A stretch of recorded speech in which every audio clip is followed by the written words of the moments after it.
Bien, je vous propose de commencer. Donc, bonsoir à toutes et à tous.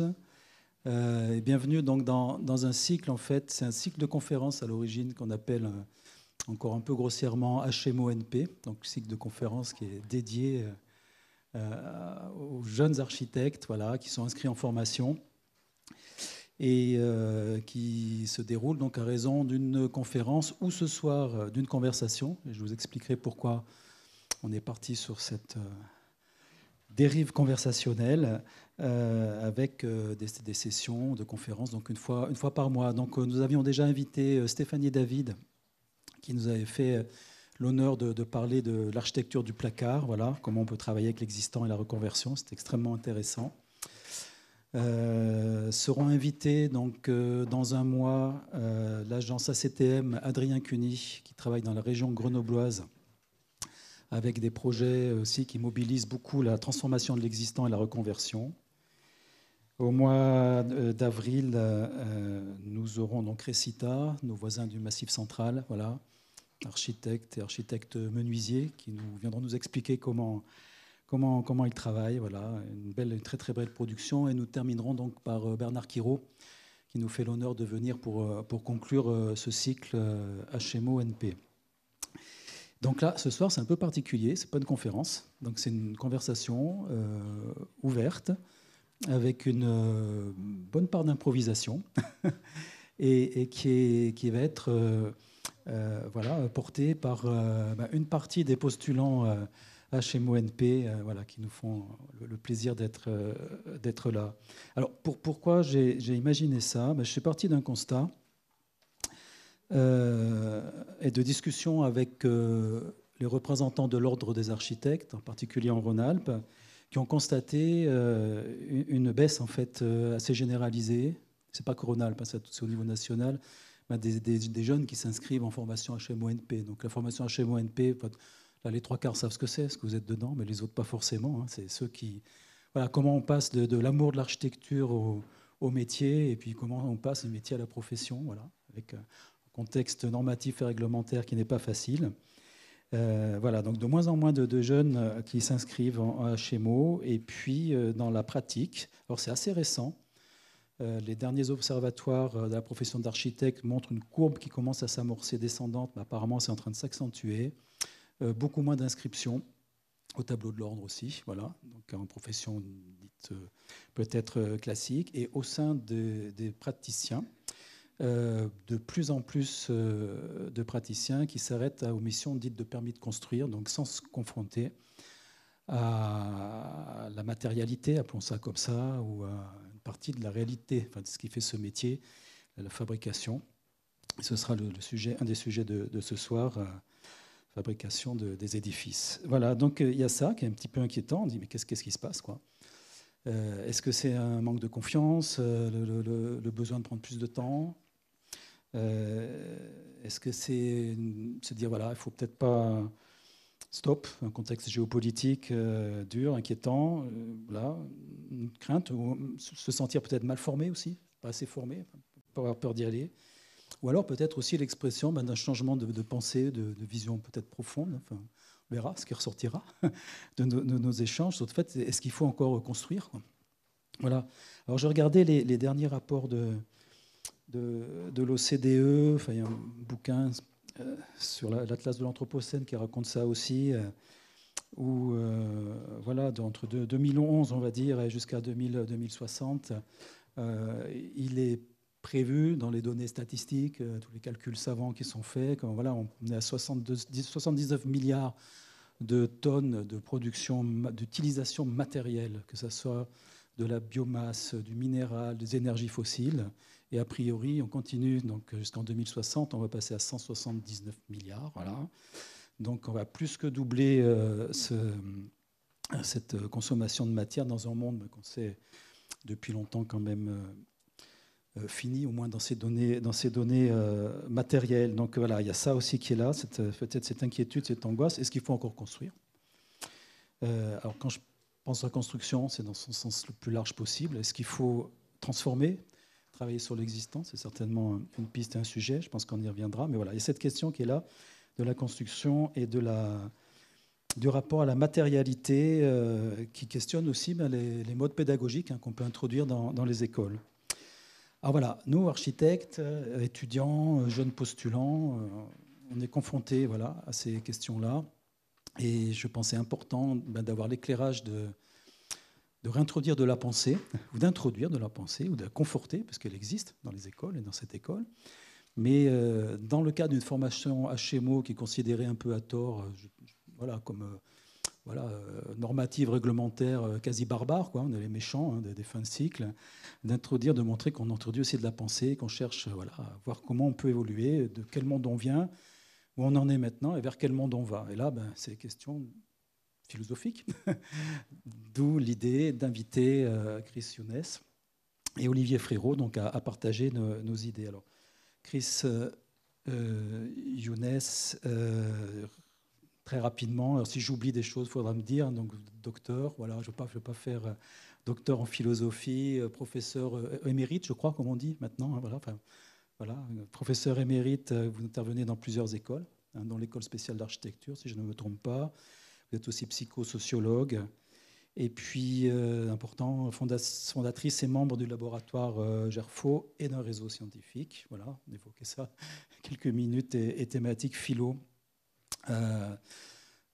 Voilà, pour le ministère de la Culture, tant qu'il existe encore, parce que les questions se posent. Vous êtes aussi membre du Conseil scientifique d'Europan. Je ne sais pas si c'est toujours le cas. Voilà, j'ai noté ça, qui est très...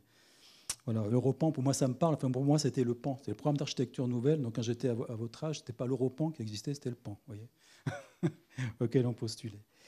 Et puis, autrice de plusieurs publications, donc je pense qu'on en parlera, et en particulier, enfin, co-autrice aussi, avec un intérêt particulier sur le philosophe Henri Maldinet.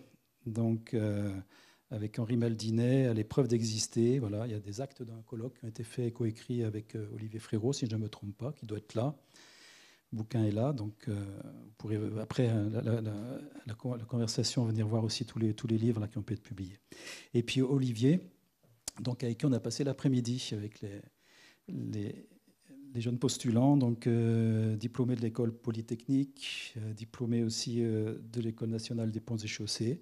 Ce que je ne savais pas, parce que j'ai farfouillé, c'est que tu as un DEA en pharmacologie. Bon.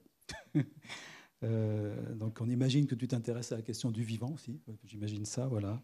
Et puis tu as travaillé donc, au sein d'institutions extrêmement importantes, donc pour le ministère de l'Équipement, en étant directeur départemental de l'équipement. Alors ça vous parle peut-être plus parce que ça n'existe plus, voilà. De la Loire. Tu as dirigé aussi l'agence d'urbanisme de Lyon pendant un temps, et puis tu as été, je crois, vice-recteur de l'Université catholique de Lyon.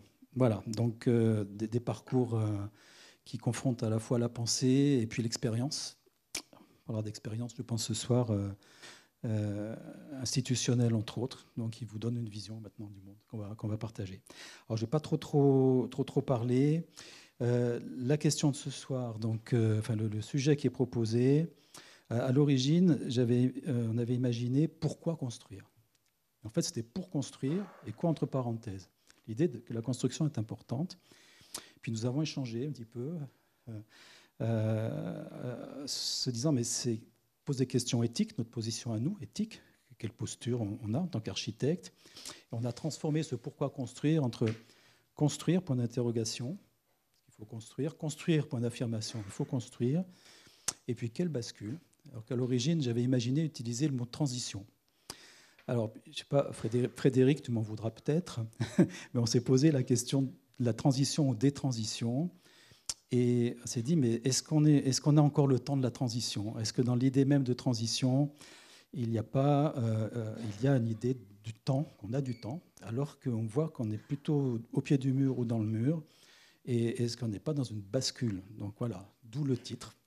La transition et ou bascule, voilà, les deux. Est-ce que c'est compatible, pas compatible? Mais bon, c'est une soirée qui va poser quand même ces questions de la transition douce ou très rapide, qui s'appellera donc une bascule. Voilà. Et alors pour commencer, enfin, je dis, voilà, qu'est-ce que c'est? Pourquoi construire? Alors est-ce que c'est comme l'a écrit Philippe Ram, maintenir la température du corps, notre corps humain, à 37 degrés? Voilà. Cette notion-là, peut-être, là. ou est-ce que c'est aussi pour nous permettre et nous sentir exister, nous aider à exister dans ce monde? Donc le rapport à cette matérialité, à ces deux axes, répondre à des besoins peut-être d'une part, je ne sais pas si besoin c'est le bon terme, et puis d'un autre côté, comment nous aider, nous humains, à exister, à perdurer dans ce monde. Voilà. J'ouvre un petit peu le bal avec peut-être ces deux questions. Je vous demanderai peut-être de réagir, et puis après je vous proposerai à nos jeunes amis postulants à HMO de dérouler aussi vos questions. Là, on y va vraiment a cappella et en improvisation. Bien sûr, vous n'hésiterez pas, si vous avez des questions en fonction des sujets qui vont se développer, à me faire signe et je vous passerai le micro. Ce qui va être intéressant, c'est aussi les échanges qu'on pourra avoir avec la salle. Voilà, donc merci à toutes et à tous d'être là, et puis allons-y. Donc Chris, je ne sais pas si vous voulez ouvrir le bal.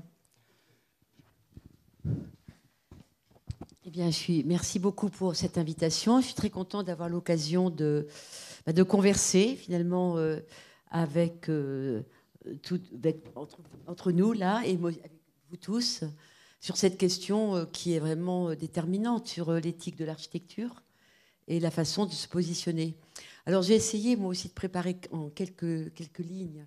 De toute façon, j'écris tout, mais après, je ne le lis pas vraiment. Mais c'est de repérer des points qui me paraissaient vraiment clés par rapport à cette question. Sur le fait... Parce que c'est quand même pas rien de se dire, finalement, aujourd'hui, est-ce qu'on va construire quand on termine ses études d'architecture? Je veux dire, c'est quand même une nouvelle posture qui sonne comme ça, qui traverse un peu comme un coup de tonnerre, je pense, par rapport à ce qu'il en est dans même la formation à l'architecture. Alors pour moi, il y a plusieurs choses qui me paraissent vraiment importantes à mettre dans la discussion. Tout d'abord, je pense que les métiers d'architecture et le métier d'architecte, mais j'aime bien parler des métiers d'architecture, ils sont pris dans des turbulences telles qu'on finit par se demander qu'est-ce que c'est que le métier d'architecte.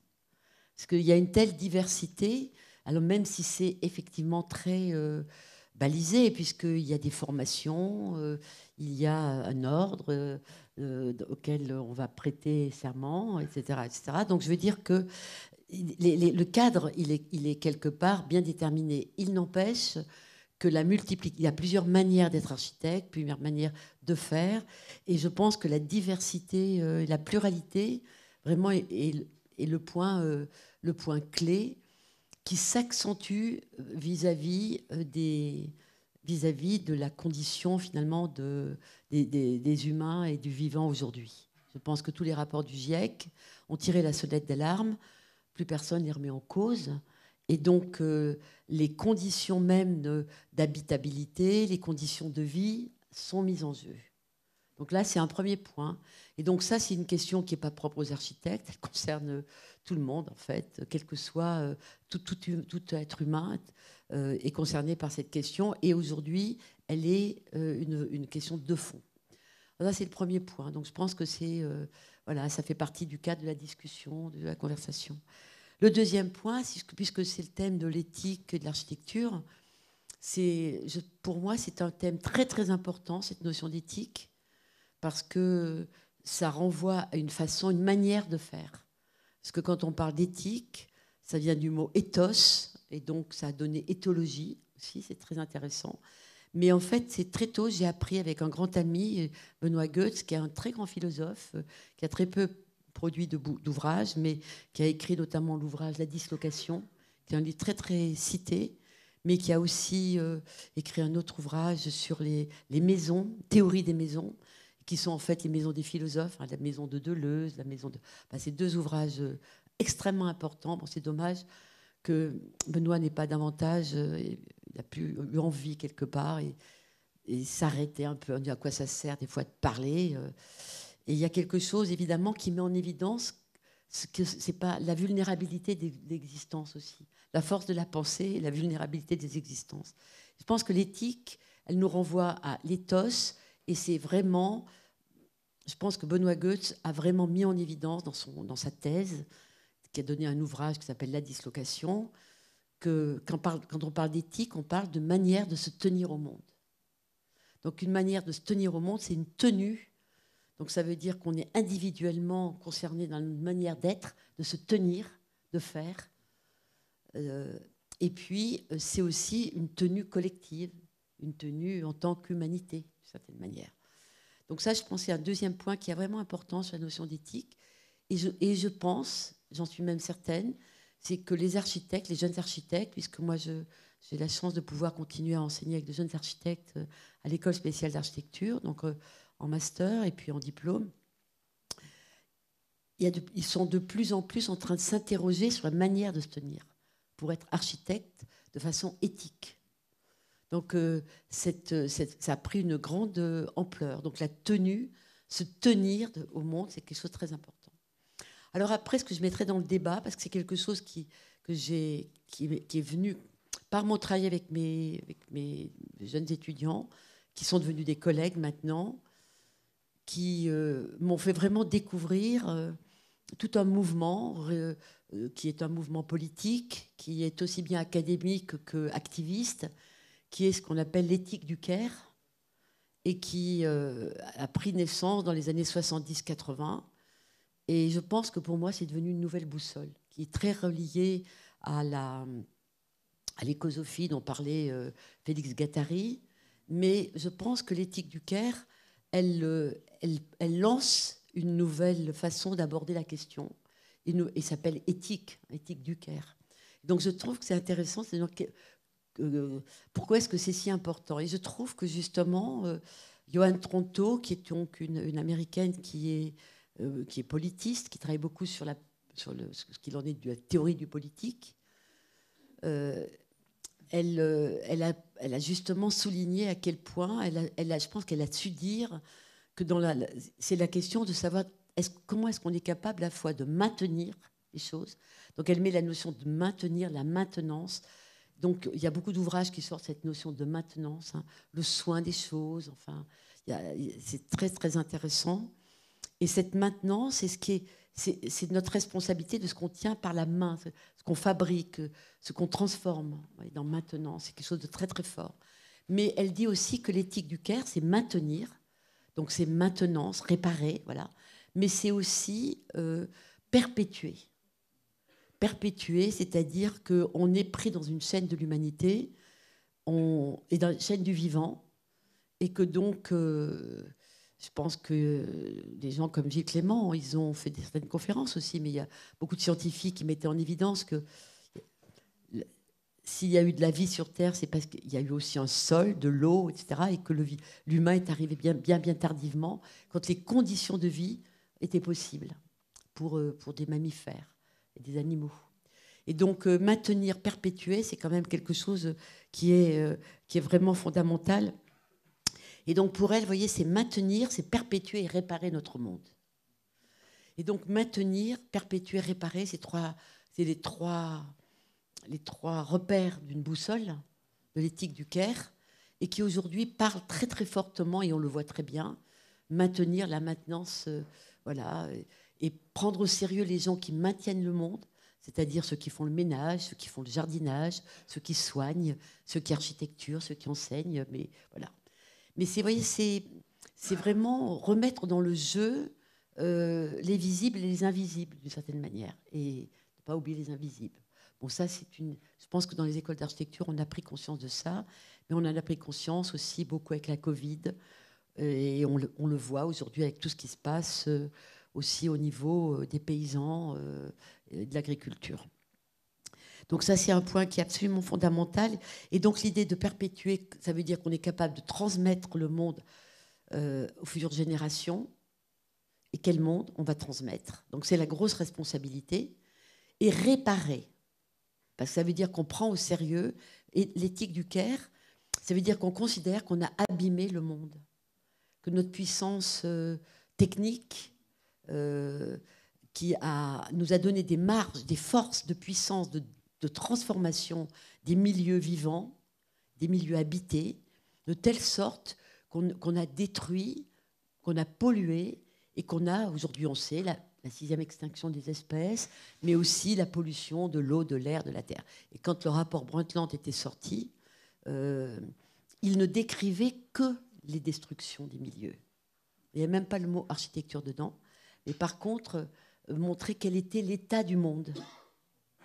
Donc voilà, on peut dire que c'est quand même un point absolument clé. C'est pour ça que c'était pour moi un deuxième point, c'est que l'éthique du Caire, et donc tous ceux qui le font sont des gens, il y a beaucoup d'académiques qui sont là-dedans, et beaucoup de gens publient des textes qui sont dans le monde universitaire, mais il y a surtout beaucoup d'activistes qui se sont battus sur tous les chantiers, en fait, autour du nucléaire, autour des plantes, autour des graines qu'on doit acheter, qu'on ne peut plus produire soi-même, enfin, toutes les batailles qui se mènent pour pouvoir continuer finalement à habiter le monde sans être totalement aliéné par les forces de l'argent. En fait. Donc voilà, l'éthique du Caire. Et je termine parce que c'est le fait que ça implique de nouvelles sensibilités, que c'est la prise en compte de ces vulnérabilités, ça suppose de nouvelles sensibilités, de nouvelles responsabilités. Et tout ce qui se passe autour de l'éthique du Caire, c'est autour des nouvelles sensibilités et des nouvelles responsabilités. Voilà, c'est pour ça que je pense qu'aujourd'hui, on est vraiment dans une épreuve de la vie. Et je pense que quand on se demande construire, ne pas construire, c'est beaucoup construire dans ce contexte de l'épreuve de la vie, de l'épreuve du vivant. Et ce n'est pas simplement, comme a pu le faire l'éthique du futur avec Hans Jonas, où il mettait l'accent sur le fait de préserver, d'empêcher. Avec l'éthique du Caire, c'est au contraire d'être interdépendant, d'être capable de faire ensemble, de coopérer, voilà, l'interdépendance. Donc je pense que c'est fondamental. Et donc le souci de l'autre, mais aussi le refus des dominations qui rétrécissent le monde. Parce qu'en fait, l'éthique du Caire et toutes les batailles qui ont été menées par finalement ce mouvement, qui était au départ écoféministe, et qui est toujours d'ailleurs écoféministe, mais pas que, c'est le fait que non à toutes les formes de domination qui en fait ont détruit le monde. Donc que ce soit l'anthropocentrisme, l'androcentrisme, l'ethnocentrisme, enfin, toutes ces formes de domination. Donc c'est voilà un nouveau. Je pense qu'on est dans un nouveau monde. Et est-ce que c'est pas intéressant quand on pose la question de construire et tout ce que vous avez dit, Franck, je trouve magnifique comme introduction et comme préparation à la conversation. Quand vous nous avez contactés, que vous avez décidé de nous faire converser à partir de ce que vous avez repris, moi j'ai envie de dire, est-ce que c'est une boussole aujourd'hui de se dire que le prendre soin, c'est très important pour les architectes. Et quand on est architecte, on va prendre soin des milieux de vie. Voilà, mais merci. Merci, Chris. Je ne sais pas, Olivier, si tu veux réagir par rapport à cette question du refus des mouvements qui dominent le monde. Alors peut-être que, je ne sais pas s'il faut convoquer ton expérience passée. Oui. Oui. Parce que dominer le monde au sens de dominer la nature. Oui, c'était ça qui était important chez les écoféministes, c'est qu'ils montraient que toutes les formes de domination qui ont eu lieu de genre, par exemple, on faisait la même chose avec la nature, c'est-à-dire qu'on abîmait les sols, l'air, l'eau, la vie, etc. Oui. C'est global et bien sûr, et on en a parlé, hein, voilà, assez longuement cet après-midi dans Olivier, la vision que tu as pu avoir, aussi les expériences que tu as pu avoir aussi à la tête d'institutions importantes, hein, avec un pouvoir réel, hein, sur les territoires. Et la question qu'on se pose, c'est en tant qu'architecte, en tant que membre d'un ordre cadré, en tant qu'applicateur aussi de normes, de règles qui sont à la fois contraignantes, mais aussi quelquefois qui sauvent, enfin, qui permettent de ne pas faire n'importe quoi, qui sont des garde-fous, ça c'est à discuter. Comment toi tu vois les choses, voilà. C'est tellement immense. Dans les contradictions du monde, le mot monde étonnant, c'est un très beau mot en français. Hein, on parle le monde. Peut-être que tu nous reparleras du philosophe Henri Maldinet, parce qu'il travaillait sur ce mot de monde. Contradiction, désordre, tumulte du monde, c'est notre réalité de plus en plus nette. Et donc, brouillage. brouillage de ce qui avant n'était pas brouillé. Effectivement, moi j'ai dirigé des institutions de la domination. Oui, j'en suis parti. Et les institutions autour de la puissance technoscientifique du corps des ponts et chaussées et des ministères et même des grandes collectivités, même des universités, qui sont issues de la période dite moderne de la domination technoscientifique du monde, qui fut magnifique, mais qui aboutit aujourd'hui à des catastrophes. Et de fait, ce n'est pas avec ces institutions qu'on peut s'en sortir, puisqu'elles sont dedans et qu'elles ne peuvent pas faire autrement que ce pourquoi elles ont été faites, de rationaliser, de modéliser, de techniciser, d'informatiser, d'optimiser. Enfin, c'est tous ces mots qui sont utilisés aujourd'hui, de financiariser. On ne peut pas leur demander autre chose, c'est ça leur job. Mais c'est plus ça qu'il nous faut, puisque comme Chris vient de le dire, c'est prendre soin. Prendre soin de toute vie des humains, prendre soin des relations, le care, des relations entre les humains et entre tous les êtres vivants.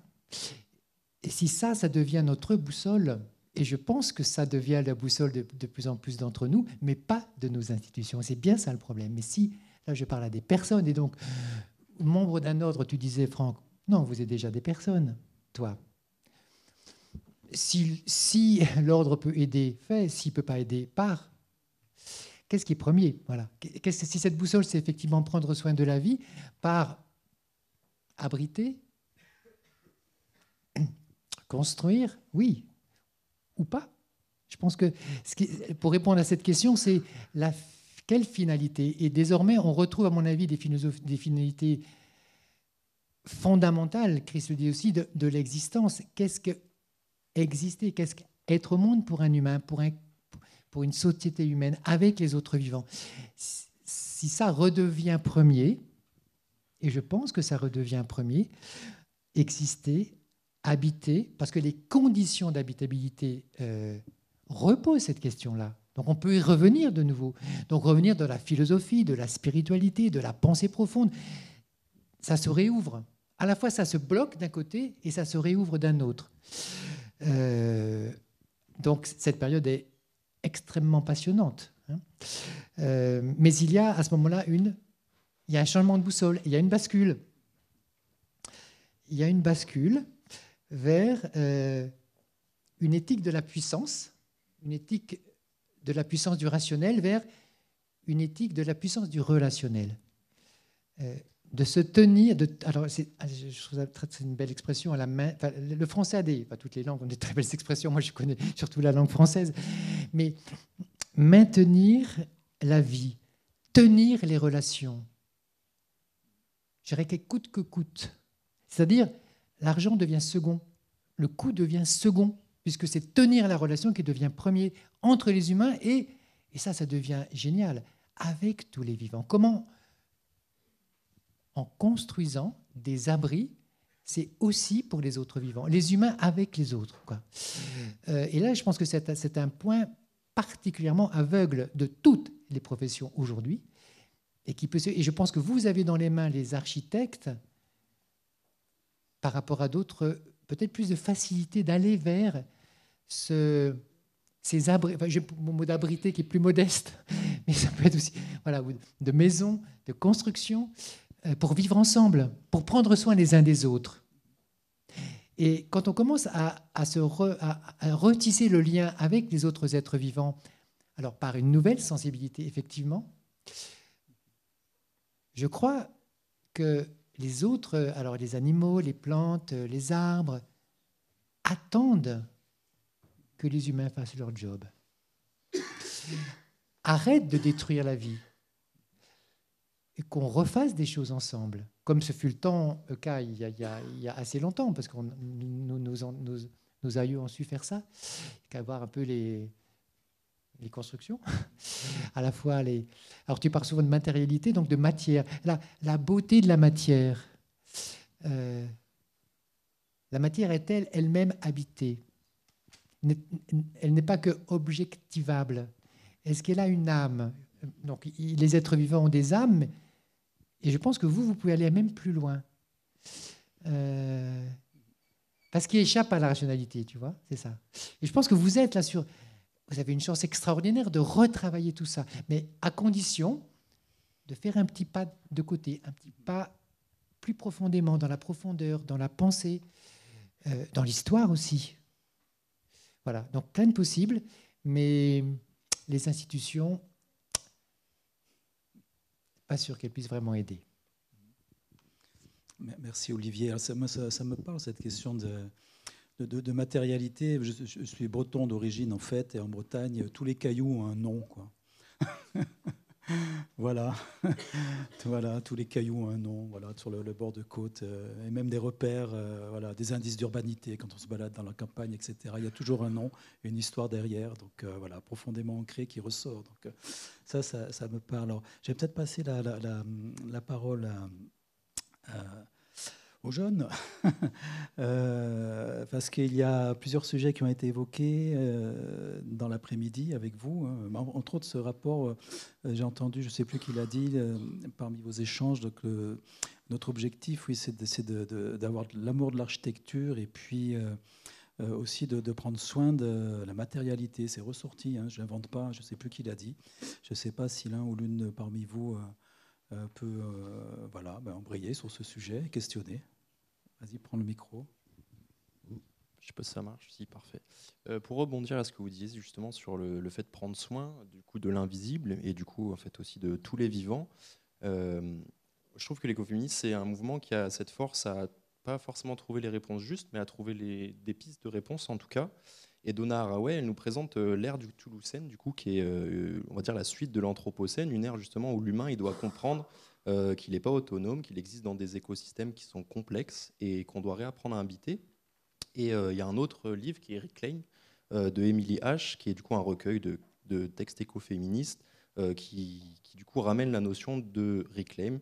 Alors, je sais que Chris, vous arrivez à le franciser, je ne sais plus exactement quel mot vous utilisez, mais reclaim, c'est le fait de comprendre le concept de nature, se la réapproprier, que ce soit la nature qui est détruite, celle qui est polluée, celle qui est préservée, celle encore que l'on habite.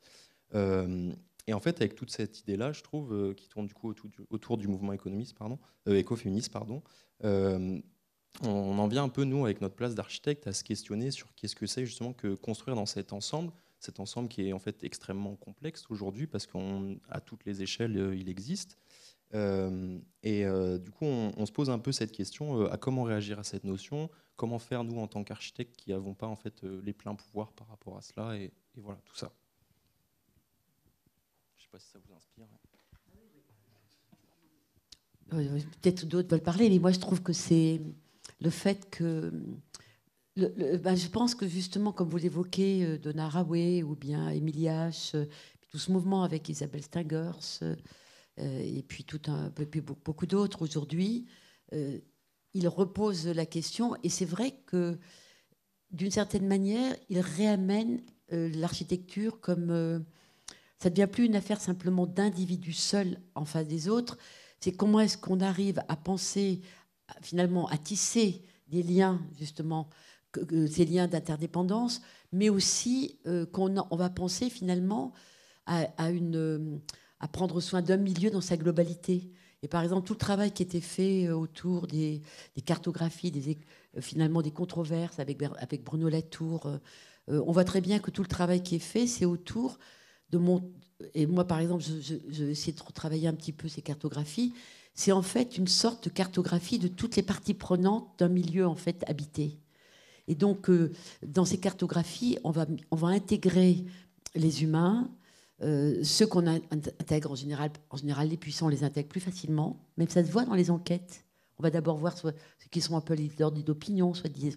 Mais si justement on prend au sérieux cette interdépendance, on va voir ceux qu'on appelle les invisibles, en fait, ceux qui sont très très importants, comme on le sait. Mais on va aussi essayer de savoir que pourraient dire ceux qui ne parlent pas. Et donc, il y a pour les plantes, même si les plantes ne parlent pas directement, ou les animaux, donc on va intégrer le souci de la parole de ceux qui ne parlent pas le langage des humains. Et donc, je pense que ça modifie totalement la question de l'architecture. Et c'est sûr qu'on a beaucoup caricaturé. Je voyais dans les jurys, par exemple, d'Europan, et je reconnais que c'était juste, hein, par certains côtés. C'est que la façon d'introduire la nature, le végétal, d'abord, on ne savait pas de quoi on parlait quand on parlait de nature. La nature, c'est ce qui donne la naissance. C'est en fait c'est un devenir. C'est pas simplement le végétal ou l'animal. Mais alors souvent les gens disaient on en a marre, on met du vert partout, il y a que du vert. C'est green, green quoi. Mais en fait, il faut voir que quelque chose se cherchait à travers ça. Alors si on en reste à mettre du vert, évidemment, ça donne pas grand-chose. Mais sinon, je pense que ça veut dire qu'on va travailler différemment avec le souci de... Ben pour moi, le mot-clé, mais vraiment, c'est vraiment dans le cadre du laboratoire Gerfo, et même dans tout le travail que je peux faire avec Europan, quand on analyse les textes, c'est l'idée de régénérer, en fait. Je pense qu'aujourd'hui, construire de façon responsable, sensible, à l'ère de la Stulucène, parce que je crois qu'elle s'est un peu moquée de tout le monde, c'est pour rigoler qu'elle a inventé cette histoire, parce que c'est un mot compliqué à dire, j'ai cherché assez longtemps. Puis j'avais lu ce texte la première fois en anglais, avant qu'il soit traduit. Et c'est marrant, on ne sait pas si on le traduit par vivre avec ou habiter, enfin, il y a des hésitations dans les transformations. Mais régénérer, ça change tout. Parce que dans régénérer ou ressourcer, hein, c'est-à-dire qu'on va repartir, moi j'aime bien régénérer parce qu'il y a l'idée qu'il y a la naissance. Il y a une renaissance en fait. C'est pas la renaissance finalement du mouvement dans l'histoire qu'on a italienne et autres qui est magnifique. Mais là c'est une renaissance d'amitié des humains avec les autres que les humains. Et là ça change vraiment. Je pense que ça donne de nouvelles pistes. Et il y a très peu. Et je pense qu'il y a quelques architectes qui travaillent à cette échelle de penser la vie des milieux. Et donc de voir les parties prenantes. Mais il y a un énorme travail à faire. C'est vrai que ce qui avait été fait à Sciences Po, c'est quand même de nouveaux cas de cartographie qui vont être assez intéressants. Je pense que les écoles d'architecture vont s'en emparer de plus en plus, parce qu'on va travailler à l'échelle de l'existant, à l'échelle du local, et voir aussi les puissances globales au niveau du local, mais les pouvoir-être au niveau... et les émancipations possibles au niveau des biorégions, au niveau du local, etc. Donc je trouve que c'est super. Je ne savais pas qu'à Saint-Étienne, vous travaillez sur Donna Haraway, Émilie H. Et compagnie. Ce n'est pas des ouvrages faciles. Évidemment, de toute façon, il suffit de les lire. Surtout que les architectes, c'est des études longues, bac plus 5, 6, c'est top du point de vue des études. Donc, forte responsabilité pour rendre tout ce qu'on a reçu. Merci. Et ça pose la question aussi de la formation, hein, y compris au sein des écoles, quoi. Donc, faut-il introduire des écologues, des éthologues Ben oui, a priori, et même certainement, très certainement. Voilà, et sans perdre en même temps aussi, nous, le sens et les fondamentaux de notre discipline. Mais la question se pose effectivement de la formation. Alors je ne sais pas, vous, peut-être qu'on va continuer à tourner un petit peu, puis après on passera le micro. Je pense qu'il y a des questions qui vont arriver. Mais si dans les écoles d'architecture, vous vous sentez assez bien formé pour faire face à toutes cette immensité, voilà, c'est une nouvelle donne, enfin, qu'on voit venir depuis un moment. Et c'est vrai, il y a la question comment on construit, donc des matériaux que l'on convoque, des processus, des savoir-faire constructifs que l'on ne maîtrise pas, qu'on apprend un petit peu sur le tas. Et enfin, moi, je pense qu'il faut que cette question de la culture constructive et du rapport à la matérialité et à la fabrication, c'est-à-dire le mettre en jeu notre propre corporéité dans des expériences, elle est absolument fondamentale. Enfin, ça, c'est ce que je pratique, pas spécialement en tant qu'enseignant, surtout en formation à Chémo, on ne fait pas d'expérimentation, mais professionnellement, à chaque fois que j'ai pu faire bouger des lignes sur un fragment de territoire, très modestement, c'est par le projet, par la fabrication. Donc moi, la question du fabriquer, du faire, donc du faire qui va tenir, de sa pérennité, etc., elle est absolument fondamentale et elle ne doit surtout pas être perdue dans les écoles d'architecture. Donc la difficulté, ça va être à la fois de s'ouvrir à tout un panel de compétences et d'échanges, d'être en mesure de pouvoir dialoguer avec des disciplines qui ne sont plus uniquement les disciplines des sciences humaines et sociales, mais voilà, les disciplines écologiques, éthologiques, biologiques, pourquoi pas, très certainement, sans perdre aussi le fondamental de notre discipline, c'est de savoir construire. Et puis, comme le dira peut-être Bernard Quiraud aussi, voilà, raconter la gravité, hein, au sens du poids, hein, des choses et de l'expression de la gravité à travers la construction. Donc voilà, questions, c'est des questions qui se posent. Enfin, Frédéric en a parlé, hein, sur transition. Voilà, et quelles compétences on peut faire venir. Ça paraît extrêmement important et fondamental que dans les domaines d'études, et entre autres les masters au sein des écoles, ces compétences-là soient invitées et mobilisées. Donc je ne sais pas s'il n'y avait pas des questions sur la formation ou pas. Non, je ne pense pas. Non. Donc tout est bien. Vous avez été bien formés pour pouvoir faire face au monde qui vient et qui est là. Je ne sais pas, on peut enchaîner peut-être sur d'autres questions. Je vais reprendre un peu ce que vous avez dit sur l'éthique du care. Vous parliez de la question de la maintenance. Donc maintenir, perpétuer et réparer. Et donc en réaction avec ce qu'a dit Olivier Frérot, moi j'avais une question, c'était en fait aujourd'hui par quels moyens et par quel outil on peut garantir l'entretien des bâtiments, en fait, si on peut plus se fier à nos institutions qui sont censées être ce qui est au-dessus et qui nous permet sur quoi on peut compter pour justement maintenir ces bâtiments et les garder en bien maximum de temps.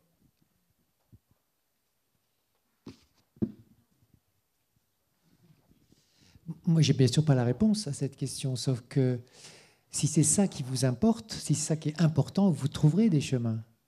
Vous en trouvez déjà. Quitte à transgresser éthiquement, je vous propose ce concept de transgression éthique.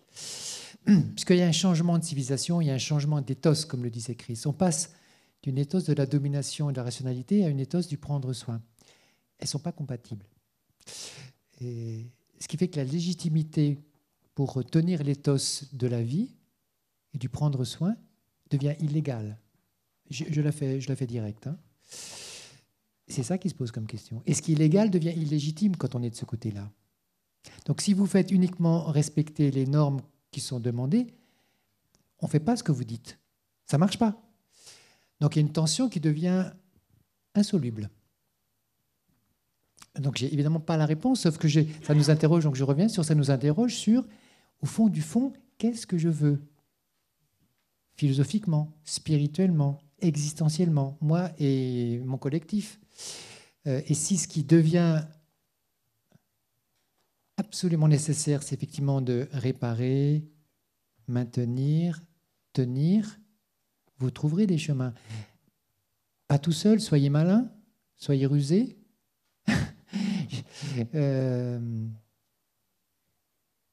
Parce que je doute que l'ordre change.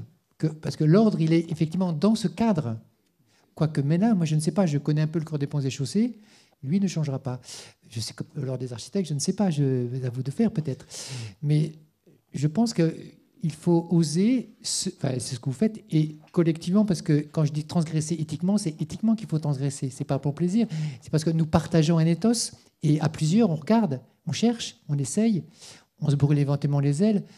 Mais je pense que les pairs qui sont dans la salle, les quelques architectes qui sont dans la salle, ils sont là, c'est qu'ils ont déjà essayé des chemins, ils en ont à proposer, ils peuvent aussi vous protéger. Voilà, je ne sais pas plus que ça, mais allez-y, allez-y. Moi, je trouve que c'est très, très intéressant de voir à quel point, dans pratiquement toutes les écoles, il y a un retour de l'importance du faire.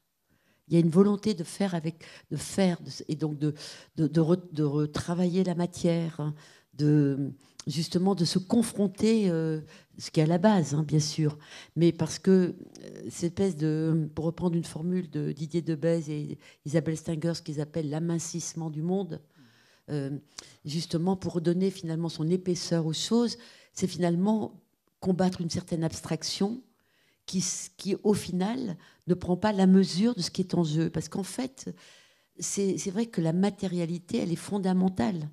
Parce que ce n'est pas opposer la matière et la pensée, c'est au contraire le propre de l'humain, ça sera d'essayer de les relier. Mais c'est de prendre au sérieux ce qu'il en est de la matière vivante, en fait, et de l'impact de ce que l'on fait sur cette matière vivante. Et donc, ce nouveau chantier est extraordinaire sur ce plan-là. Et moi, je pense qu'il y a vraiment une nouvelle génération qui se met en place. Et au fond, moi, quand je me rappelle, j'ai eu la chance vraiment, quand j'ai démarré vraiment par hasard, parce que voilà, j'ai quitté un pays en guerre, je me retrouve enseigner à Clermont-Ferrand par hasard, où j'ai eu la chance d'avoir un architecte exceptionnel qui s'appelait Michel Mangematin. Bien avec ses étudiants, il travaillait l'art architectural, mais au sens des grands architectes qui tous travaillaient avec la matière, avec l'espacement, avec la lumière, avec la beauté, avec le paysage, tous ceux qui faisaient sens finalement. Ils exprimaient leur époque d'une certaine manière, mais ils se confrontaient en tant qu'architectes à la question de la matérialité. Et moi, c'est ce qui m'a plu dans l'architecture. C'est en tant que philosophe, d'être amené finalement à coopérer, à fréquenter, à me former au contact de mes collègues et des fois amis architectes pour comprendre ce qui était en jeu. Et je pense que les architectes, justement, parce qu'ils travaillent avec la gravité, parce qu'ils travaillent, par exemple, Kiro, moi je sais qu'il plaît beaucoup partout dans les écoles, parce qu'ils en fait dans le village est assez extraordinaire, mais justement, parce qu'il faut un travail d'architecture qui redonne de la place à la matérialité des choses. Maintenant, moi je pense que par rapport à ce que tu dis, Olivier, pour moi, il y a quand même une volonté, c'est très très important, l'empathie est très important, la reconnaissance, l'empowerment, ou en tout cas l'émancipation, c'est des valeurs très liées à l'éthique du Caire. Mais je pense que la rationalité, elle en fait partie aussi. Parce que la rationalité, elle est une matière justement commune, extrêmement importante, parce que l'architecture, elle va aussi être amenée à trouver une intelligence de la fabrication et des situations. Donc je trouve que c'est très intéressant de voir comment les choses s'inventent.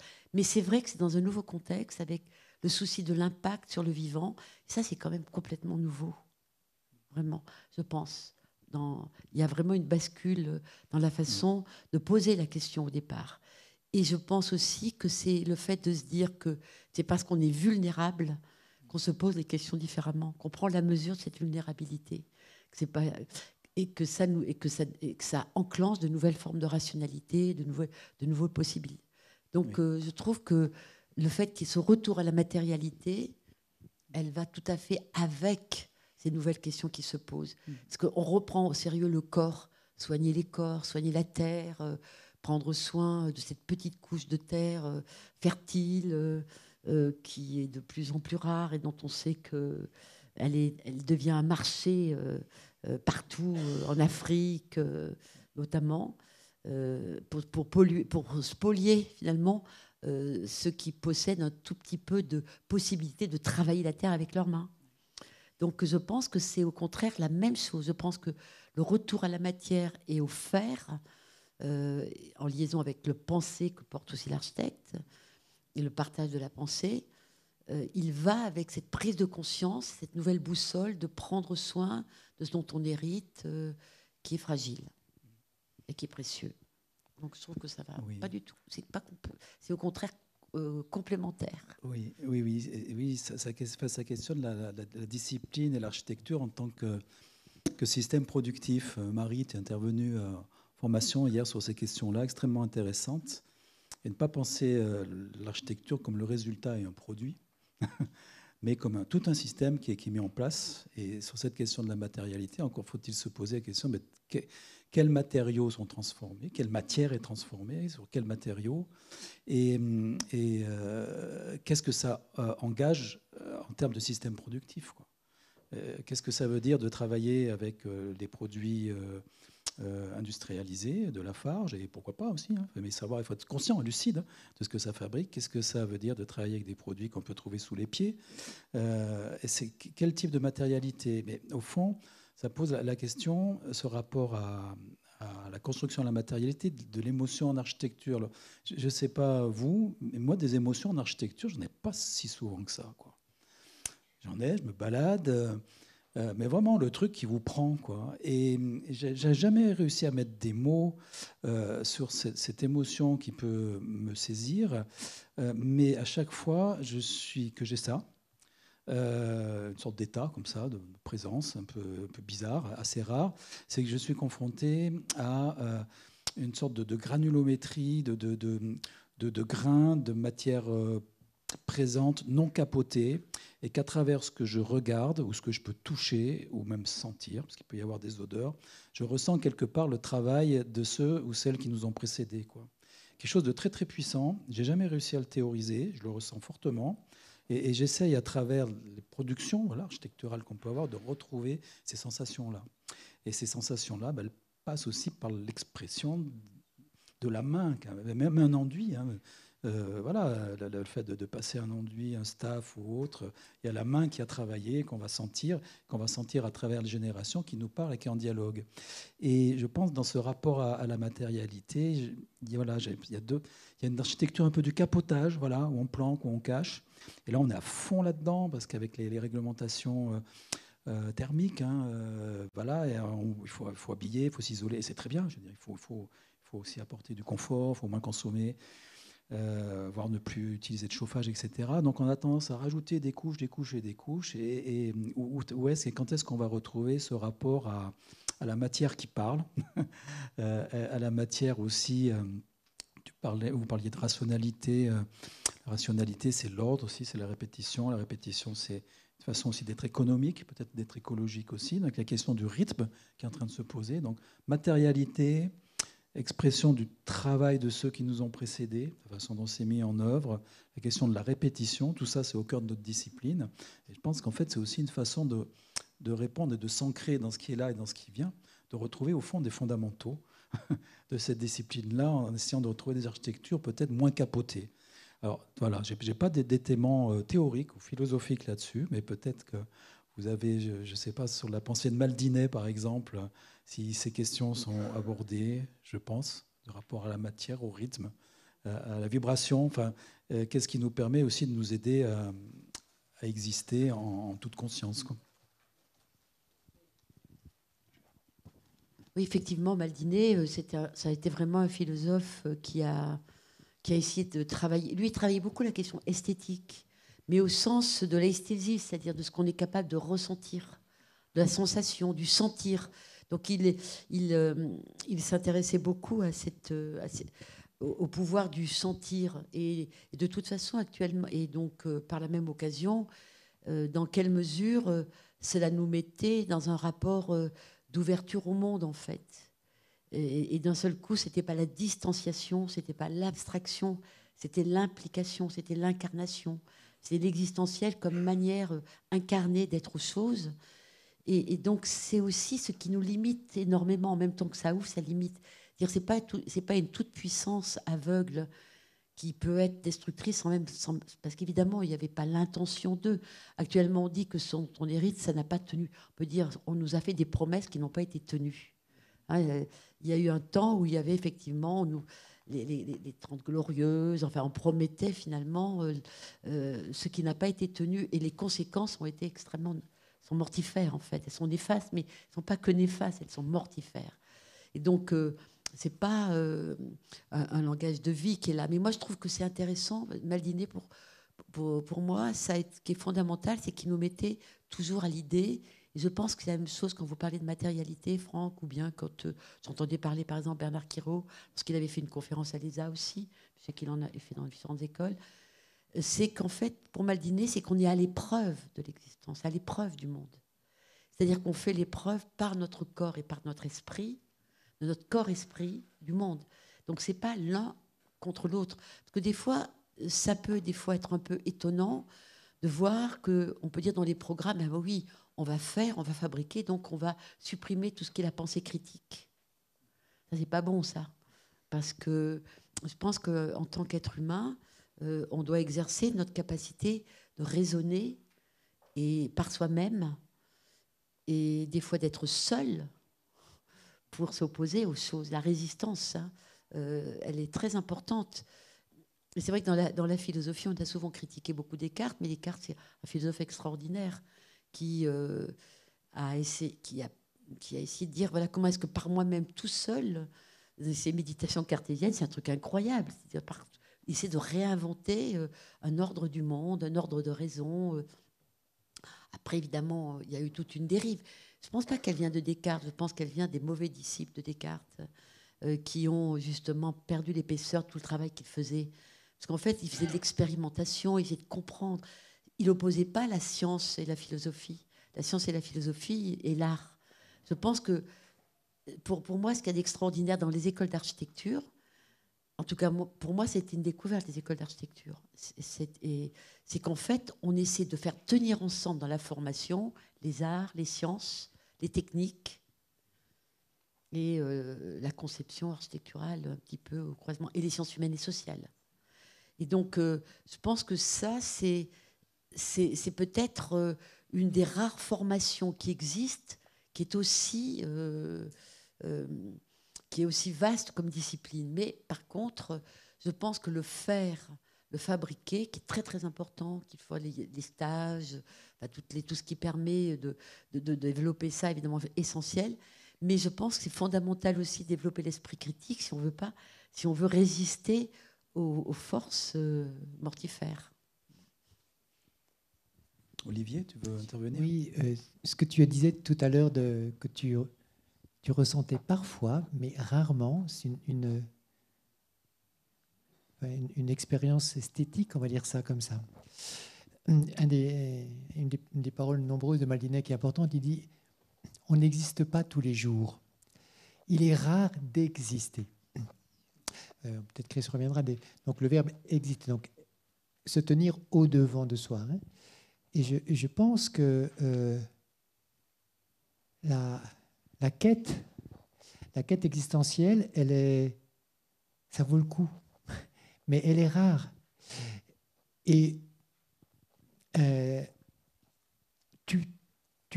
on peut ressentir devant une construction, en tout cas une fulgurance qui nous fait basculer dans ce sentiment d'existence qui est de l'ordre de la transcendance, de l'ordre. C'est rare. Et qu'est-ce que c'est beau, tu vois. Et Maldinet lui rattache cette expérience au sentir, comme il va de dire Chris. Quelque chose qui passe. C'est ce que tu essaies de dire avec les mots, avec mes pauvres mots aussi. Maldinet essaie de les philosopher, ces mots-là. Donc c'est pour ça que c'est une pensée très importante, parce qu'il essaye de dire en mots qui se tiennent quelque chose qui est indicible, qui est cette expérience existentielle que tu décris là, et que, alors, quand on a plus de bouteilles, peut-être qu'on a plus de chance d'en avoir eu. Je pense que l'architecte qui construit des lieux aussi bien intérieurs qu'extérieurs qui permettent aux humains de ressentir une telle expérience, c'est le sommet.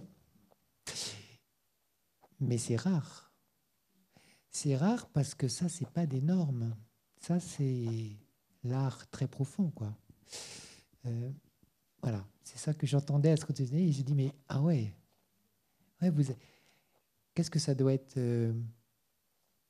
magnifique de participer, de construire de tels lieux.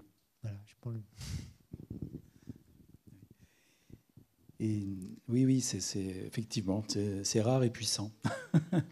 Et dans les questions qui ont été évoquées tout à l'heure avec les jeunes postulants, jeunes architectes, il y avait le rapport à la matière qui ressortait, mais aussi la question, les enjeux sociaux. Voilà, on a parlé de rapport à la nature, la matérialité, l'idée enfin, du vivant, mais je ne sais plus qui parmi vous, dans les groupes, il y a plusieurs groupes qui ont fait ressortir cette importance aussi du rôle social et des réponses que peut apporter aussi l'architecture à ces enjeux-là. Donc je ne sais pas si l'une de vous veut embrayer ou a une question spécifique sur ce sujet-là.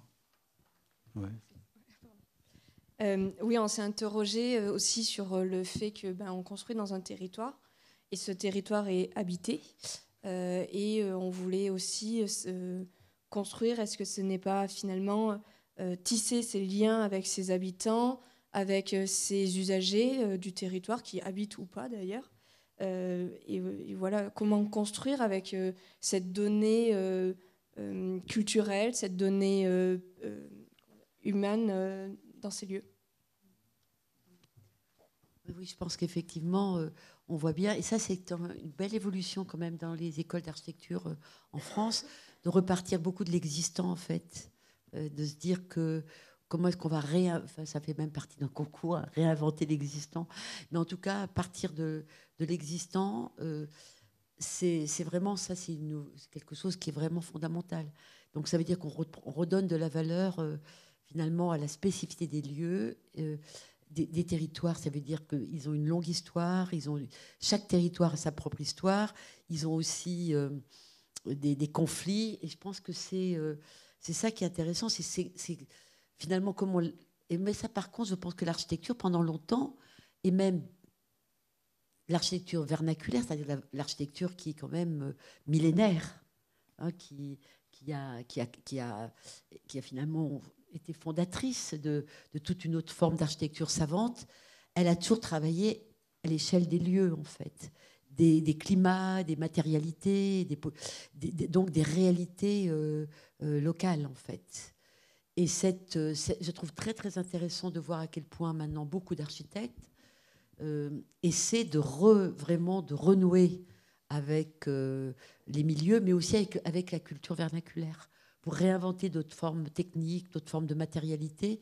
C'est-à-dire non pas du tout être dans le passéisme, parce que ce serait vraiment illusoire. Parce que ce qui est intéressant, c'est qu'il y a un devenir, il y a une difficulté qui naît, qui fait que est-ce qu'on va être capable de la surmonter collectivement? Ça, c'est une vraie question. Moi, je pense que c'est très, très, très grave ce qui nous arrive. Je pense que c'est quelque chose qu'il faut prendre très, très, très au sérieux.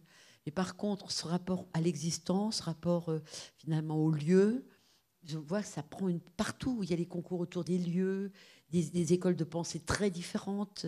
C'est la question des milieux et des lieux, des écosystèmes à tous les niveaux. Donc on voit que c'est vraiment pris en considération avec cette idée qu'il faut arrêter aussi le dualisme nature-culture. Et beaucoup, par exemple, dans tout ce mouvement dont on parlait, par exemple de Donna Haraway, c'est-à-dire naturo-culturel, et on ne met plus même de trait d'union entre les deux, parce que ça n'en fait qu'un, on ne peut pas les séparer vraiment. Donc moi, je trouve que ça, c'est vraiment intéressant. Je pense que la question du territoire, elle est intéressante parce qu'elle pose la question de la terre, et qu'elle pose la question de comment est-ce qu'on gouverne cette terre, parce que dans le territoire, ça renvoie quand même à un ordre politique, alors qu'évidemment, quand on parle de lieu, de milieu, ça a d'autres données. Mais je pense que cette dimension du territorialiste, ça donne lieu à des mouvements, hein, d'ailleurs aussi, et des écoles, même des conflits d'écoles à ce niveau-là, comme chaque fois qu'on développe quelque chose. Mais c'est fondamental, ce retour à l'existant qui est localisé, qui est situé géographiquement, biochimiquement, métaboliquement. En fait, beaucoup de données qu'on évoque aujourd'hui qui sont réellement fondamentales et qui sont de bon augure, on pourrait dire, par rapport au devenir de la façon de faire architecture, avec la matérialité, dans cette recherche de ce qui fait que l'architecture, c'est extraordinaire. Parce que moi, j'avais noté une citation que j'ai découverte et qui m'a estomaquée. C'était une citation qui était parue d'Adorno en 1951, et il disait « Offrir à l'être humain un abri physique et spirituel dans son milieu de vie ». Parler d'un abri. Et vous voyez, un abri physique et spirituel dans son milieu de vie. Et je pense que c'est quelque chose, ce retour au souci de situations territorialisées, c'est vraiment, ça renvoie vraiment, comment avoir un abri physique et spirituel dans son milieu de vie. C'est son milieu de vie. Et le fait de parler de milieu de vie, ça c'est vraiment intéressant. Je pense que c'est comme quand on parle épreuve de la vie. Mais c'est notre culture aujourd'hui. Parce que pour moi, je sais que ça peut choquer, mais je ne comprends pas pourquoi on va séparer les vieux des jeunes pour penser cette question. Pour moi, on est dans un milieu de vie à tout âge, quoi. C'est vraiment la pire des choses qu'on peut faire que de commencer à rajouter des divisions. On passe son temps à catégoriser, à diviser. Mais pour moi, c'est vraiment le même combat à tout âge. C'est une affaire commune. Si on n'est pas capable de s'occuper des malades, des faibles, on n'est pas humain, enfin on ne construit pas l'humanité de l'humanité, quoi. Et je pense que l'architecture, elle vraiment elle construit l'humanité de l'humanité, pour moi profondément. Et c'est vrai que ça a été un coup de foudre pour l'architecture, même si des fois c'est aussi des colères quand on voit comment les choses évoluent. Mais par exemple, pour parler d'une émotion que j'ai ressentie il y a quelques jours, c'était que j'ai eu la chance d'être invitée, je le disais, dans un colloque qui s'appelle Éthique et Architecture dans une ville allemande qui s'appelle Siegen, où il y a un réseau qui s'appelle Archiphile. Nous, on a créé une revue qui s'appelle Philotope. J'étais contente qu'il existe un réseau Archiphile. Donc, et en fait, tout près de Siegen, il y a une magnifique architecture d'Alto. Et grâce à quelqu'un qui était là, qui a dit eh bien, pourquoi ne pas prendre un jour de plus on prend nos économies, on va aller habiter une architecture d'Alto et écouter finalement un opéra. Il se trouve que je suis allée dans ce lieu d'Alto, et là, beaucoup de gens étaient venus, on est allé en avance pour profiter du lieu, pour faire le tour du lieu, pour regarder. Et en fait, c'était magique. Et plein de gens venaient avant l'opéra pour ressentir l'émotion du lieu. Et c'est extraordinaire. Il y avait une puissance de ce lieu, comme une espèce de place italienne en pleine Ruhr. Et je me disais, comment est-ce qu'il est arrivé à construire là ce truc, cette chose architecturale formidable.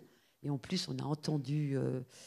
alors, ça fait écho à ce que tu disais, Olivier. C'était en fait un opéra de Goethe. Et c'était donc comment Faust va vendre son âme et va tout perdre. Mais en fait, finalement, il va quand même se sacrifier pour sauver son amour. Ça se terminait bien.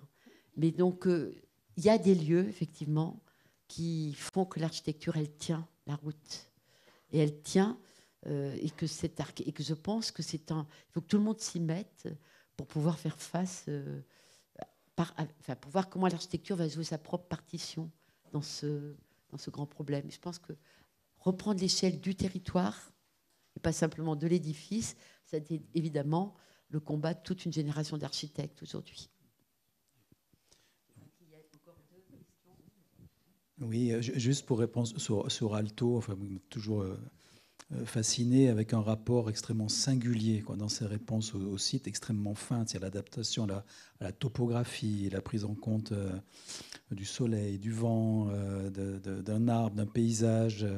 Et dans ces projets, le projet ne s'arrête jamais à l'édifice architectural. Il est toujours en relation, ne serait-ce parce qu'il y a quelques marches d'escalier, un muret sur lequel on peut s'asseoir. Comme par hasard, on va s'asseoir à l'ombre, à l'abri du vent, etc. Il y a une finesse géniale, quoi. Et c'est vrai que après il y a tout le courant du régionalisme critique aussi. Hein. On voit que ça c'est déjà là, ça se renforce, et que cette importance de la réponse singulière, est située. Et aussi une des façons de se tenir, comme vous disiez, et de se maintenir pour la suite. Voilà. On va enchaîner aussi peut-être sur d'autres questions. Je vois que le temps passe un peu. Oui, nous on avait une autre question, toujours au sujet de la question du rôle social de l'architecte, où par rapport à la question de bascule ou de transition, on se rendait compte qu'il y avait un peu comme deux temps, deux distances de projection de la pensée. Un premier, sur la question de la justice spatiale, où il y a un enjeu de l'espace pour cette question un enjeu de l'espace important qui fait partie du travail des architectes pour un accès égalitaire à la qualité de l'espace, qu'il soit privé ou public. Et ensuite, un autre temps qui semble presque plus long sur la question du milieu, une justice spatiale interespèce, dont on parle beaucoup dont on est en train de parler. Mais en fait, c'est peut-être la question, c'est comment ne pas basculer trop loin en oubliant en fait, en oubliant des inégalités qui sont déplacées, qui existent encore. Et voilà.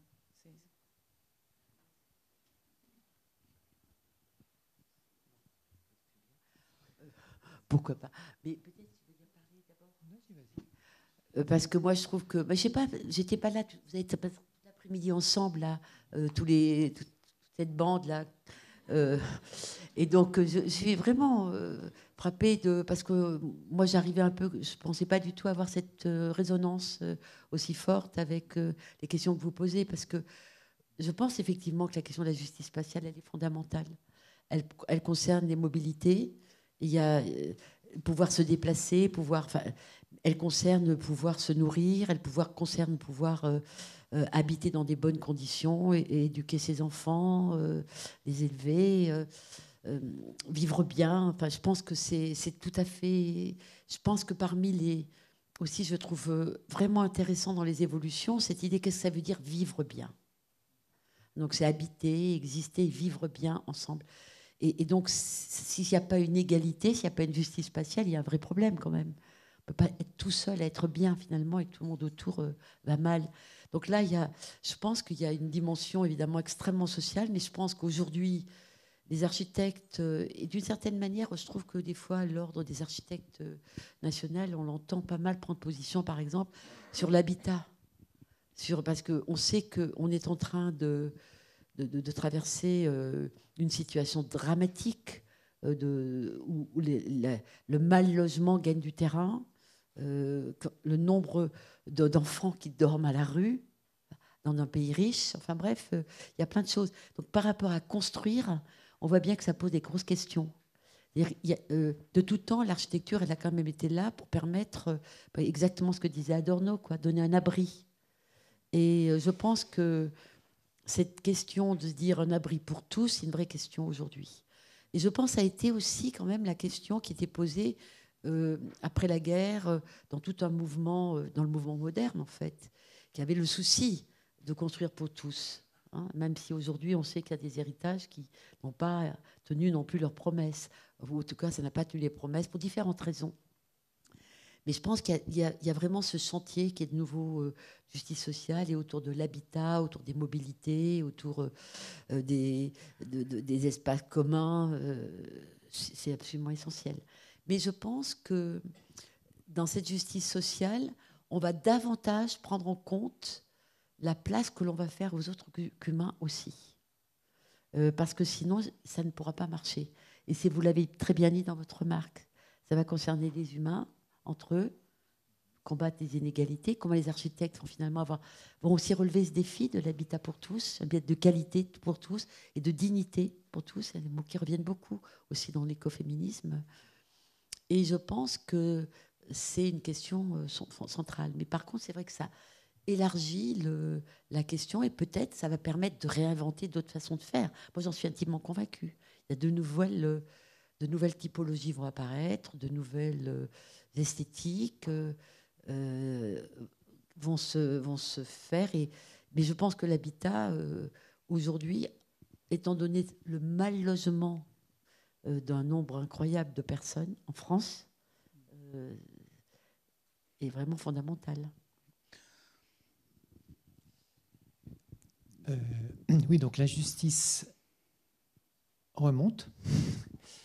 Notamment, c'est très clair sur le logement, même le logement social, qui n'arrive plus, qui ne fait plus son job.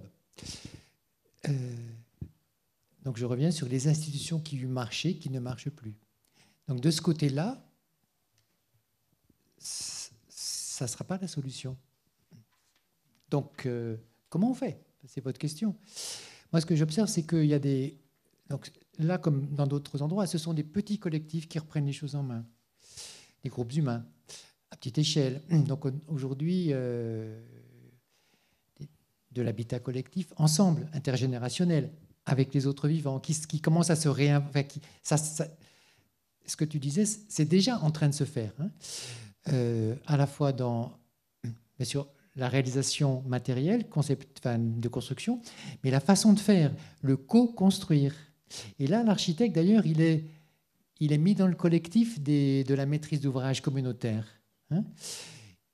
Et ça existe déjà depuis un certain temps, ça augmente. Donc je pense que, et dans le prendre soin des autres, donc ces collectifs, dans leur singularité, en tout cas un certain nombre d'entre eux choisissent l'intergénérationnel, des personnes malades, des personnes handicapées, effectivement, des animaux, des plantes.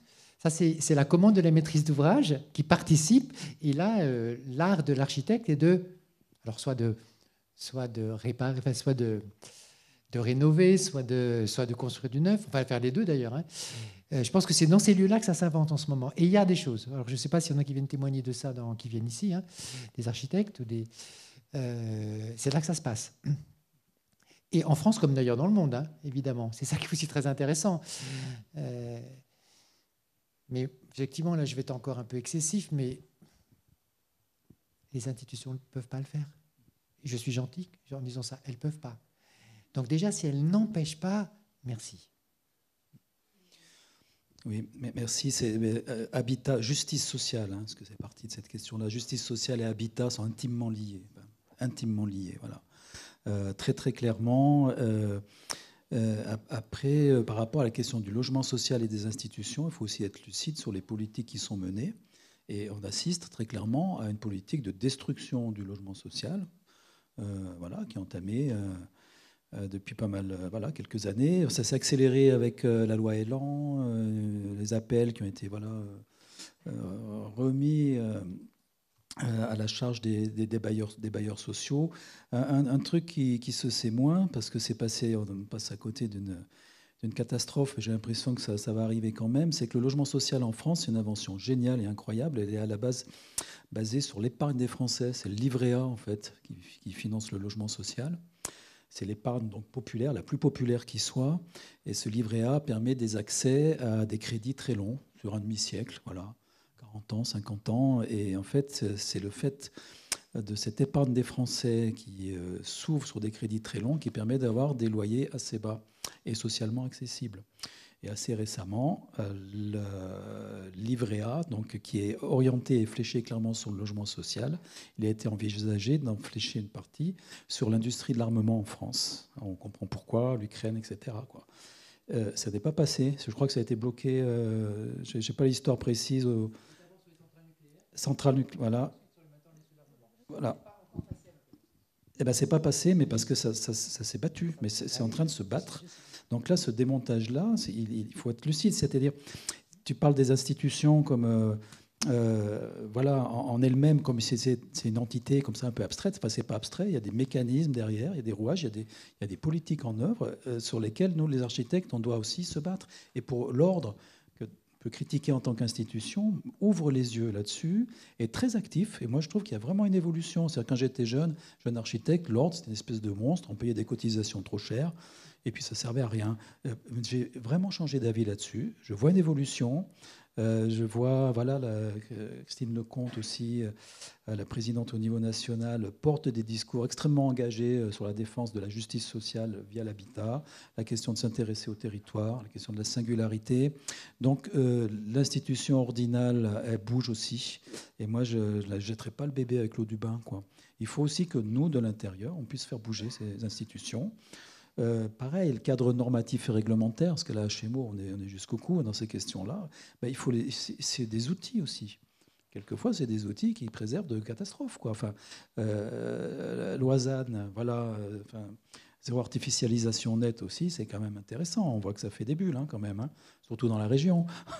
Bon, ben, c'est bien, c'est une loi derrière. Hein, il y a donc des règles, voilà, un aspect réglementaire qui est là aussi. Donc, je pense qu'il faut qu'on soit aussi en mesure de jouer avec ça. Et pas se dire, oh là, non, ça c'est... tout ce qui est cadrage, finalement, n'est pas forcément à jeter. Il faut savoir l'utiliser. Il faut faire du judo avec, voilà. Et l'utiliser pour convaincre et se battre. On va peut-être enchaîner sur d'autres questions. Puis après, je proposerai, si certains veulent intervenir dans la salle. Du coup, moi, j'aimerais juste revenir sur la question de la formation en architecture. Notamment en tant que jeune architecte, on est de plus en plus ancré dans les problèmes de réchauffement climatique, ou en tout cas les mutations des modes d'habiter.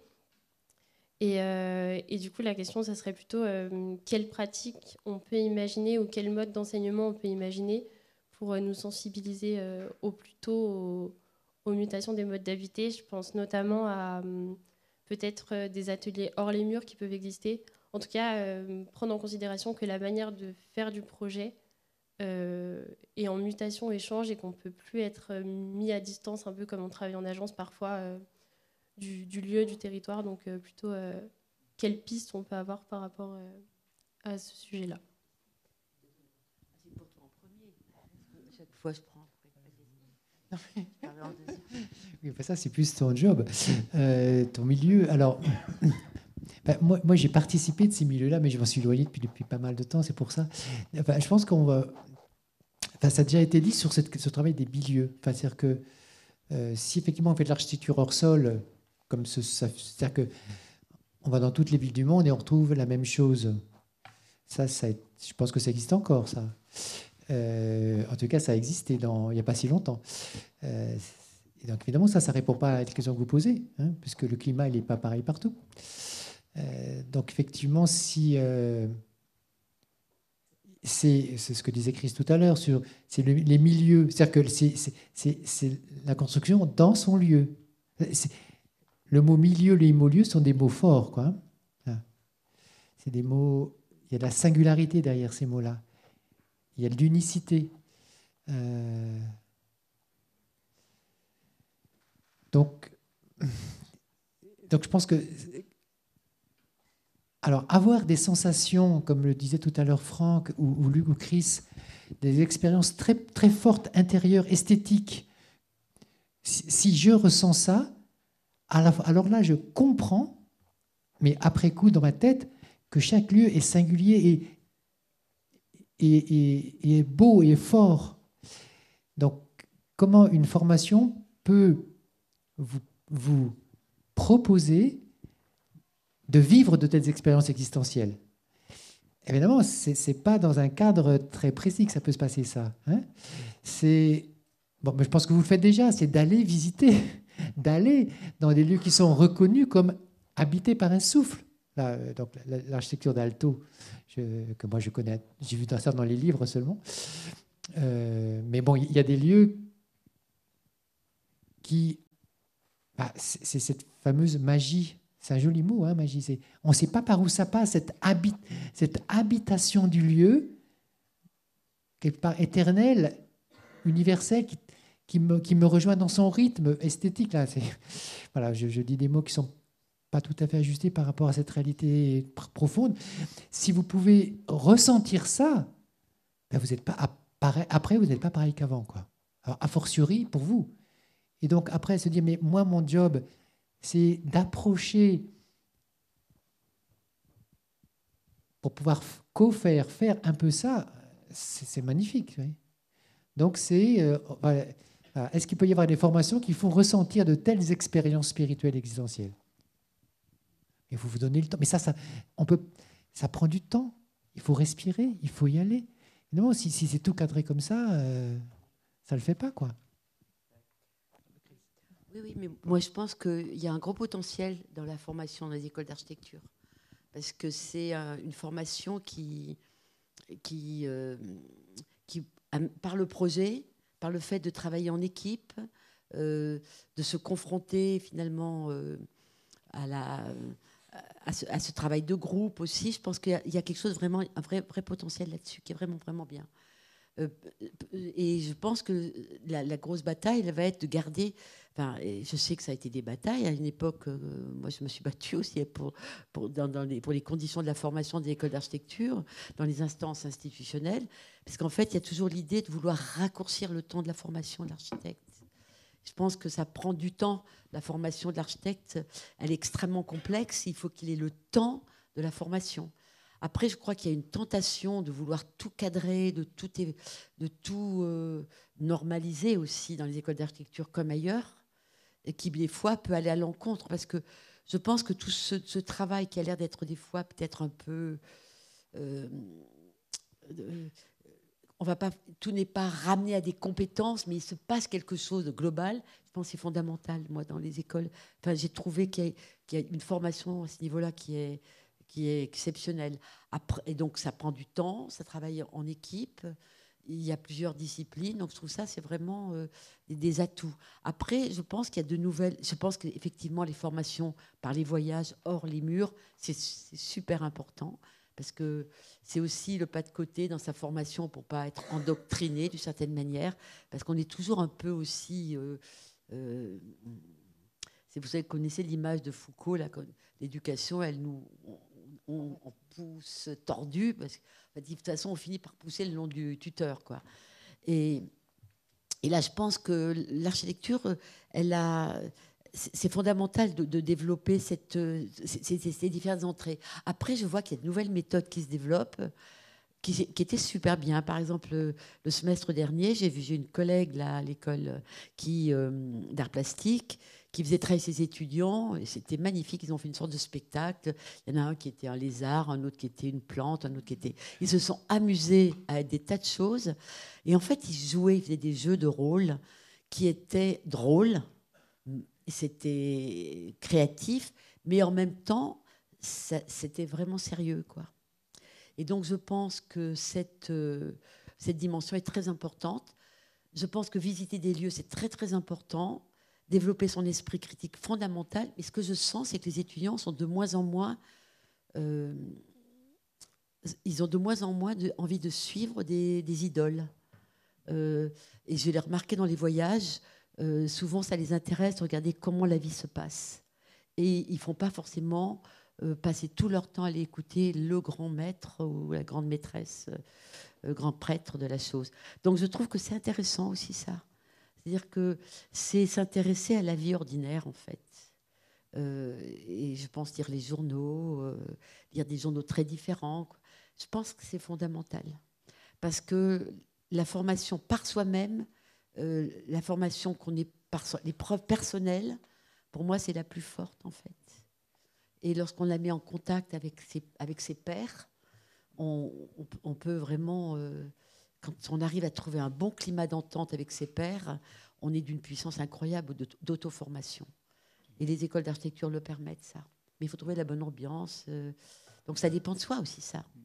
Et ça questionne la pédagogie, les modalités pédagogiques aussi. J'ai remarqué aussi, alors en plus au sein de la formation HMO, c'est un peu raide des fois. Je me pose vraiment la question. Alors cette promotion-là, je ne sais pas si vous y aurez droit, mais d'arriver à travailler, utiliser des modalités pédagogiques de pédagogie inversée ou de jeu de rôle, par exemple. Je me suis aperçu l'année dernière, par exemple, qu'il y avait une incompréhension sur le rôle du bureau de contrôle, le démarrage d'un chantier, etc. Et parce que ça avait été des cours magistraux, finalement. Un peu raide, là, au bout d'une heure, 1h30, et puis on commence à tomber sur les coins. Et je me dis, peut-être que ça, on va s'amuser, mais pourquoi pas, on pourra peut-être le monter ensemble, se dire que plutôt que d'avoir un cours magistral, on fait une mode de pédagogie inversée, on vous donne des documents, vous étudiez ce que c'est avant, et puis on se retrouve pour échanger et jouer finalement. Alors un, le bureau de contrôle, l'autre, le coordinateur de sécurité, l'autre, l'architecte, etc. Et à travers le jeu, peut-être de mémoriser différemment les choses. Mais ça engage le corps, la réflexion, et c'est des pistes intéressantes de pédagogie, dites inversées. Enfin, moi, je vais très certainement... explorer, du moins dans l'âge chez moi. C'est pas courant, je pense qu'on sera peut-être les premiers à faire ça. Sciences Po, voilà, bon, il faut aller voir, donc il faut s'ouvrir aussi. Mais j'en profite peut-être pour peut-être passer le micro. Je sais pas. Ah, Olivier, tu voulais intervenir, oui. Pardon. J'ai une idée qui m'est venue. J'ai apporté une revue, c'est le premier numéro d'une revue d'un laboratoire qui s'appelle le Lichen, auquel je participe. Très expérimental, qui s'appelle le laboratoire des interdépendances concernant les humains et les vivants non humains. C'est un groupe de jeunes qui ont une trentaine d'années la plupart, qui travaillent notamment dans les territoires, qui ont aussi des compétences d'urbanisme et qui inventent des dispositifs, c'est le mot qu'on utilise, des dispositifs de mise en relation entre les humains et les vivants non humains. Alors, si on décrivait tout à l'heure un jeu de rôle, là c'est quelque chose de plus profond qui est expérimenté. Et dans ce premier numéro qui est sorti au mois de décembre dernier, voilà, on essaie de proposer des dispositifs pour, par l'intériorité, se mettre en relation, je vais dire ces mots-là, avec les autres vivants pour aménager notre espace de vie commun.